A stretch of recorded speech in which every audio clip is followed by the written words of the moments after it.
All right, so tough loss for the Indiana Fever. To be honest, I kind of felt like the Fever going to lose this one. I just couldn't see Minnesota losing on the night of Maya Moore's jersey retirement. That kind of was like unrealistic. A lot of tweets are going viral now. Some of the officiating against the Fever, Caitlin Clark, as well as some of the other players. I'm going to show the clip. Overall, tough loss. I think they'll be fine. You know, it's just one of those games. Caitlin Clark reached the 500 points and 200 assists mark in only 29 career games. She's the fastest to reach this milestone in WNBA history, which is crazy. This Maya Moore getting her jersey retired. See her number up there in the rafters. That's so dope, man. That's super cool. See it right there, all zoomed in. This is footage of Caitlin Clark talking about Maya Moore. A lot of people brought this up, you know, ahead of the game, so I'm going to play this clip. Yeah, I was super excited when I saw that was the game they were going to do it at. And, like, she deserves it. I know the fans will be absolutely incredible. And if you would have told me that, like, as a young kid, I would be playing in the game that her jersey gets retired at, like, it's very, like, kind of full circle for me, too. Like, she was my favorite player ever growing up, and that was who, like, I loved watching. And, you know, I still, like, think of her as, like, she's like my LeBron James as a kid. So to just be in the building that night and say I got to play in that game is super cool. And it is full circle. I would say the torch is kind of being passed to her. She's bringing a majority of viewership. The WNBA is in a great place right now. This is a passing of the torch. Maya Moore did her duty. Now it's time for you to take it up a notch, which she's done. She's doing an amazing job. This is Maya Moore speaking about Caitlin. I expect that. Any thoughts at all? Thanks. I know. Unfortunately, I don't. I love kids. I've loved kids since I was a kid, and so most times if a young person caught my eye, I was going to try to interact with them if I could. I probably have more memories of leaving Caitlin's age, you know, as a 10-year-old and hugging a Cynthia Cooper or a, Cheryl Swoops. So it's just really, really cool to think about one of those little girls who became Caitlin Clark. So I think it just goes to show you when you just do your best to be in the moment and treat people with kindness, and just be present when you can. It really makes a big difference. And looking at the type of person and leader that she can be with people was influenced by something that I did, and she can do the same for another little girl, little boy. It's just encouraging. That was Maya Moore on Caitlin. Now for the game today, like I said earlier in the video, I 1000% expected officiating not to be on their side. They were not about to let Minnesota lose during Maya Moore's jersey retirement. I knew the officiating wasn't going to be on their side, but there's been some viral clips of people pulling up some calls from the game. I'm going to play some of the clips. They said this was a push-off by Caitlin Clark. You see how she's being defended right here? Just watch her hand movements. I just want you to watch her hands. Watch. She's trying to create space. Caitlin messed up because she oversold her arm, but you can tell she did a great job selling this. So when this play, I was like, yeah, they're definitely not. And some plays earlier in the game, I was like, yeah, the officiating is definitely not going to be on their side. Then you got the travel they called right here. Watch her feet. Just watch her feet. He literally called it as soon as she moved. This is crazy. Jumped right into her.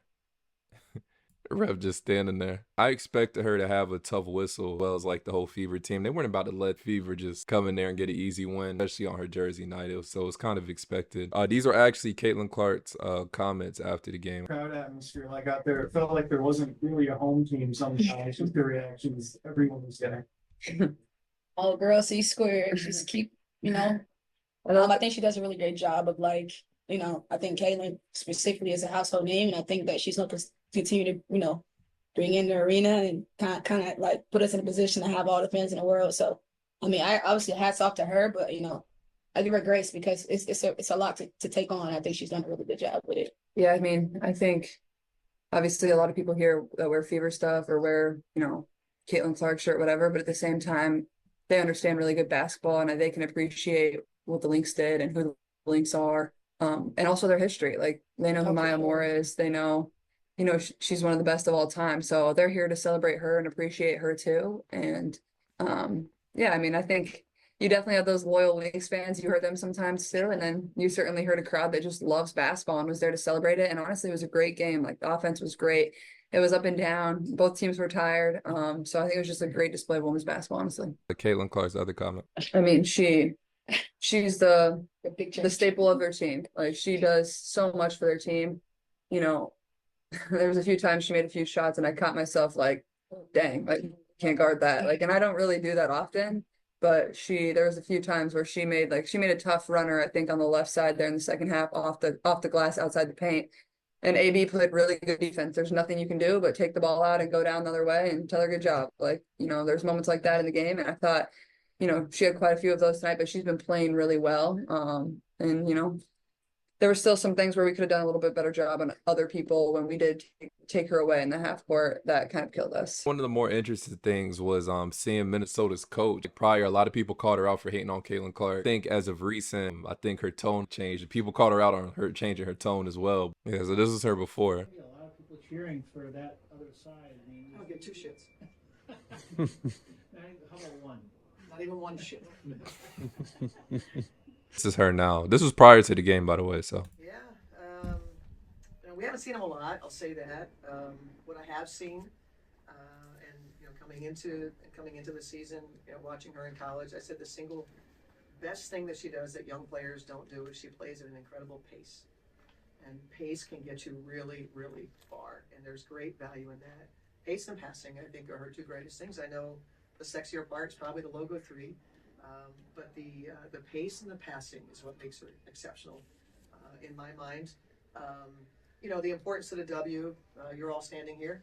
I don't think it's just for Maya Moore's, jersey into the rafters. At least I hope some of you are here for that. But every city that she's in, I thought it was really cool her senior year of college to see that take hold. It wasn't just the Iowa fans. It wasn't just a sold out Carver. She became a road show. And I don't know that, and I don't want to slight anybody in college, but I don't remember seeing that in my time. And that's held true. We've wanted a player or a league that can, sort of transcend some of these spaces and have a road show. The NBA's had their players that people come to see, right? So when the Wolves sell tickets, there are certain games that they know people are going to come watch certain players. And Caitlin Clark and some of the other rookies give us that. Obviously, Caitlin, being the headliner. What is tonight like for you out of these people in the same building? The people in the same building? Caitlin and Maya. Well, I wish one was playing for us. Either one. I wonder what made her have a change of heart. All around, it's kind of dope seeing people starting to accept girls talented. She's bringing a lot of light to the sport. Like I've been trying to say in every single video, instead of hating on her or Angel Reese or whoever, just embrace the rookies. All you got to do is embrace them. Just accept they're bringing a new wave to the league. It's a great wave. It's one that's gonna benefit everyone in the long run. So, but they're starting to see it. You see the coach changing her tune. Diana changing her tune. The people are starting to accept it. They didn't have to hate to begin with, in my opinion. I'm gonna play the highlights. It's dope. Yeah, let me know your thoughts on anything. I'm gonna play the highlights, and as always, it's your boy. James Porter, 8. Oh, that was tough. Clark, best break opportunity and a no contact play. Clark, 22 seconds to go. Here's Clark off the screen. The 3-pointer is good. Grabbing those. Come here. And she splashed it. Clark gets her.